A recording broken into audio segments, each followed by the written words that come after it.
We come here on this night. We come to remember, to hear, and to see the story of Jesus and his disciples.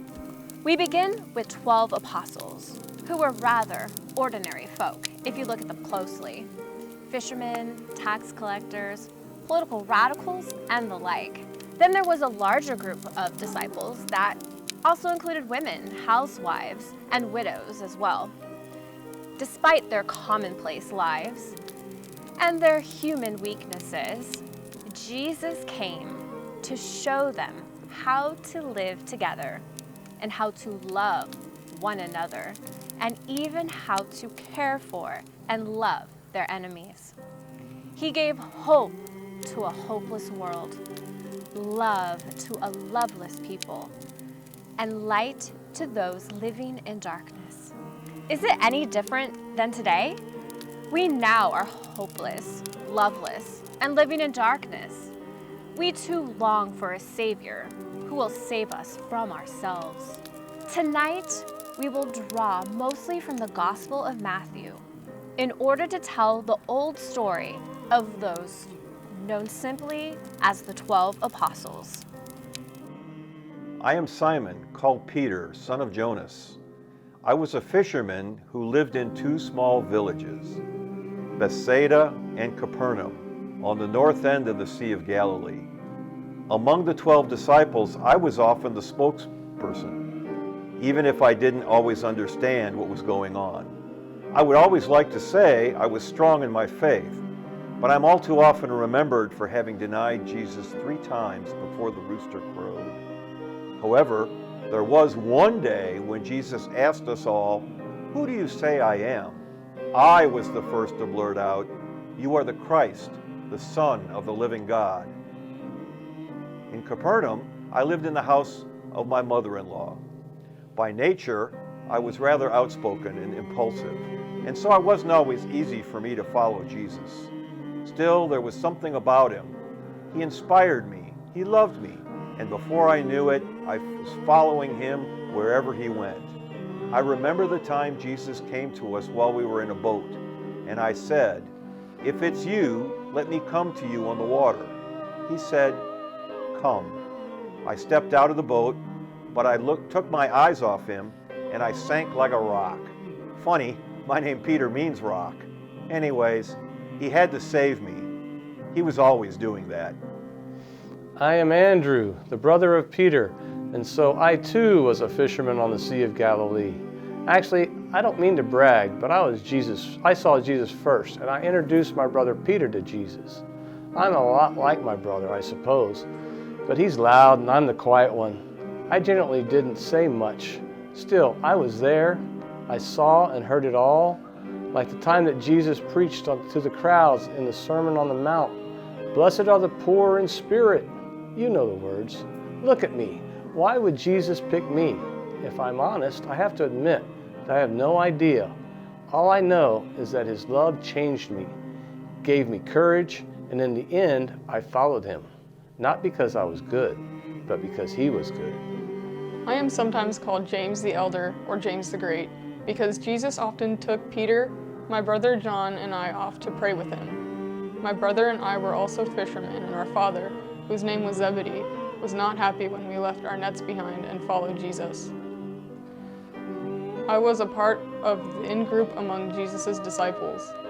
I was with Peter and John when Jesus was transfigured and when he went to the Garden of Gethsemane to pray. Our mother is also mentioned in Matthew as having been one of the women who looked on from a distance when Jesus was crucified. We heard the story of the cross from her.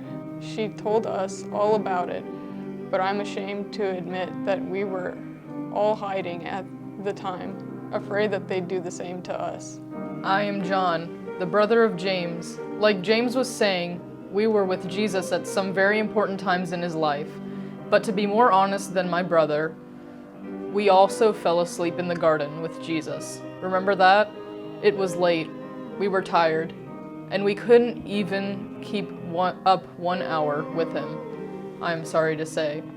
He also failed to tell you that once our mother went to Jesus and asked for special favor. You know mothers, they are so proud of their kids.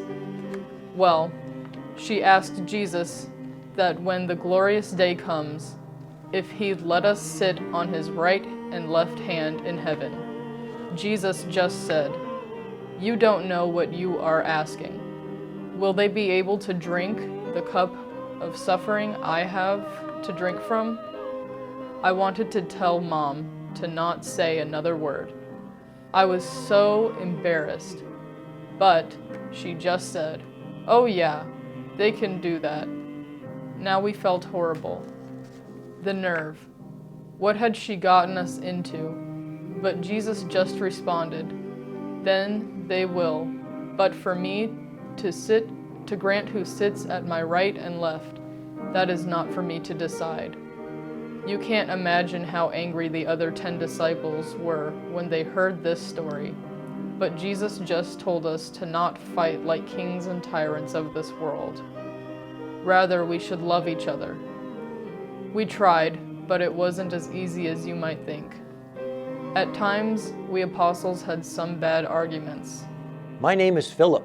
If you are keeping track, I'm the 5th fisherman of the bunch, and I knew the others because I am from Bethsaida, which is close to Capernaum. Honestly, Matthew doesn't say anything else about me other than the fact that I was one of Jesus' apostles. Jesus told us all, however, "Come, follow me, and I will help you fish for people."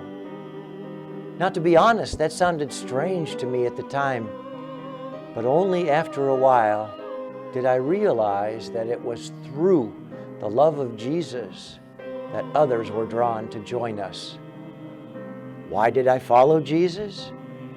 Matthew doesn't say specifically, but if you read the story, you'll know why. He loved us. What else could we do? I am Bartholomew. I was born in Cana, just a short way from the Sea of Galilee. You'll see a pattern, I suppose, by now. Most of us were from the same area. Actually, only one of us was not from the area of Galilee. We were called apostles because the word simply means those who are sent. Jesus indeed did send us out on one occasion to cast out unclean spirits, cure disease and sickness, and later when he died, we were scattered and sent out to the ends of the earth.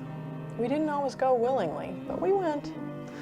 But in the end, all of us, but only one, died at the hands of those who didn't know what to do with Jesus' love. My name is Thomas the Twin. I too was a fisherman and worked with Peter and Andrew. In Matthew, there's not a lot about me. But in the other Gospels, I was called Doubting Thomas. And this was because when the Marys and the other disciples said Jesus had rose again, I didn't believe. I said that I would have to see him and see his wounds in his hands and his side. Jesus did appear to me. And he showed me his wounds in his hands, and I touched the wound in his side, and I believed. Sometimes it's hard to believe something you don't see. That was me. I'm James the Lesser. I'm the younger of the two Jameses. The other James is known as James the Elder. Matthew gives me the honor of saying I'm one of Jesus' followers. I wanted to follow Jesus because I wanted to be and see and know Jesus, because he gave us great courage and hope. I am Matthew. I too am originally from Galilee, but I was no fisherman. I was a tax collector. Everybody hates tax collectors. To be honest, when Jesus said to me, "Follow me," I couldn't believe it. Nobody wants me around. Then when I joined the apostles, people began to mumble. I hear Jesus hangs around with prostitutes and tax collectors, like we were the scum of the earth. Well, Jesus went to those who were at the edge of our society, like me. I wonder if Jesus were among you today, where would you find him? He would be among your outcasts. That was his way of doing things. I suppose many of you would be upset as well. My name is Thaddeus. But in other gospel, it means Jude, not trying to be confused with Judas. He's still coming. I wish I ran away that night Jesus was crucified. I heard from the Marys that he rose again, but I did not believe until I saw him. Then we apologized. I felt so ashamed that we didn't believe in the resurrection of Jesus. I am Simon, the 11th disciple. Sometimes I was called Simon the Zealot, which means that I was part of a radical political party. We wanted to drive the Romans out by force, no compromise. But then I met Jesus. I mean, zealots were ready to die and kill for their cause. Jesus told us to love instead. It was just the opposite of what I wanted to do. You know what it's like. You are Republicans and Democrats, independents and libertarians. No compromise, right? In the end, it's not so much about compromising or not, but it's about loving your neighbor as yourself and loving even your enemies. Now that was the hardest thing of all for me, to love my enemies. How about you? I am Judas, the last and often considered the least of the apostles, or so history has told the story. I'm often called Judas Iscariot. Some say I was the son of Simon in the country of Kinneret in Judah. I was the only disciple that was not from the region of Galilee, and I am most remembered as the one who betrayed Jesus for 30 pieces of silver and for that kiss. According to John's Gospel, I was the treasurer of the apostles, and whenever Jesus wanted to give money to the poor, I was the one who did it. I was deeply concerned about the poor. People have long tried to guess my motives. They loved to condemn me, even though it was clear, as Matthew says, I repented and tried to give back all the money. It seems to me much easier for people to judge me than the people to judge themselves. Matthew's gospel tells us that Jesus predicted his death 3 times, but the disciples didn't really understand what he was talking about. Why were the disciples so slow to understand? Perhaps the answer lies with us as well. Are we any quicker to understand the message of Jesus in our own lives? The news is filled with political divisions, hatred, wars, rumors of wars. And are we still not in the need of God's love to change our world?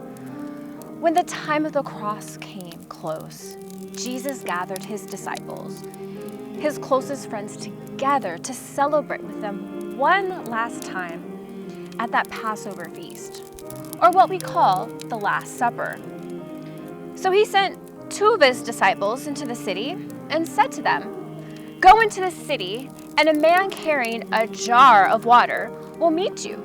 Follow him, and wherever he enters, say to the owner of the house, 'The master has a need of a room where he might eat the Passover with his disciples. He will show you a large upper room furnished and ready. There, prepare for us.' And the disciples did as they were told. When evening came, Jesus gathered his disciples together in that upper room, and they shared a final meal. That evening, as he sat eating with the 12, Jesus said, "One of you will betray me." Sorrow filled their hearts, and each one of them asked, Master, am I the one? Then Judas asked him, Master, am I the one? Yes, Judas, you are the one. As they were eating, Jesus took a small loaf of bread and blessed it and broke it and gave it to his disciples and said, "Take it and eat it, for this is my body." And he took a cup of wine and gave thanks for it and gave it to them and said, "Each one of you drink from this, for this is my blood, sealing the new covenant. It is poured out to forgive the sins of all of those who call upon my name. Mark my words, I will not drink this cup until the day I drink it new with you in my Father's kingdom." Matthew tells us that Jesus was crucified, died, and was buried. On the 3rd day, he rose again. The book of Acts of the Apostle tells us of their trials and hardships, but that does not tell us how they died. Early stories and traditions call them legends. And the church suggests that all of the disciples died seeking to bring the love of Jesus to the world. Only John died a natural death. Perhaps this is what love looks like. People going to other people to help them both physically and spiritually. We are told in Acts 4 that they shared all things in common so that none of them would go hungry. They gathered for worship so their souls would not starve for companionship. And so we gather today as well to take care of our physical and spiritual needs, whatever that may be. Jesus' whole life was one of meeting the physical and the spiritual needs of all people. He healed the sick, cured the lame, and opened the eyes of the blind. When they were without food, he fed them. When they needed forgiveness, he offered it to them. And when no one loved them, he was there. Then at the age of 33, Jesus was accused of crimes against the state and died by crucifixion. Matthew's account says that Jesus was taken to a hill called Golgotha, which means the place of the skull, and was crucified. And as the centurion stood by, he saw Jesus die.